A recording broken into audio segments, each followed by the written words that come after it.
বহিরাগত অনেক ভাই আসছিল আমাদের এখানে। হ্যাঁ, তারা আমাদের সাথে আন্দোলনের কর্মী হিসাবে বলে পরে আমাদের মধ্যেই হামলা করে ফেলে এবং কি আমরা অনেকক্ষণ তাদের সাথে চেষ্টা করে আমাদের অনেক কর্মীকে খাম করে, হাতে, তারপর পায়ে, বিভিন্ন জায়গায় মারার পরে খাম হয়ে যায়। অনেক কষ্টে আমরা পরে তাদেরকে চিহ্নিত করে এবং কি তাদেরকে দূরে সরাই দিই। তাদের সাথে কোনো গ্যাঞ্জাম ফ্যাসাদ আমরা করি নাই এবং তাদেরকে সুশৃঙ্খলিতভাবে তাদেরকে ওখানে পাঠাই দিয়েছি আমরা।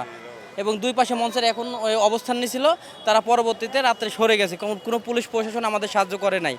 জীবন দিয়েও আমাদের কোনো মূল্য নাই। আজকে আমরা এখানে খাই না খাই দিন পার করতেছি। কার জন্যে? তাদের জন্যই কষ্ট করছি। তারাই এখন দেখা যাচ্ছে আমাকে চেনে না। আমাদের দাবি হচ্ছে দুইটা।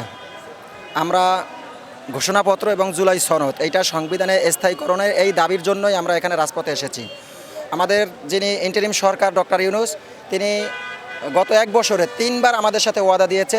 3বার ওয়াদা দেওয়ার পরেও তিনি তার ওয়াদা রক্ষা করতে পারেন নাই। এর জন্য আমরা সারা বাংলাদেশের যত আহত জুলাই যোদ্ধারা আছি এবং শহীদ পরিবার সবাই একযোগে হয়ে আমরা এই শাহবাগের রাজপথে নেমেছি। এখন পর্যন্ত গ্রাম থেকে লোকগুলি আসে নাই। তারা যদি আসে হয়তো আমাদের আন্দোলন আরও জোরদার হবে। আমরা আমাদের দাবি আদায় না করে রাজপথ আমরা ছাড়ব না ইনশাআল্লাহ।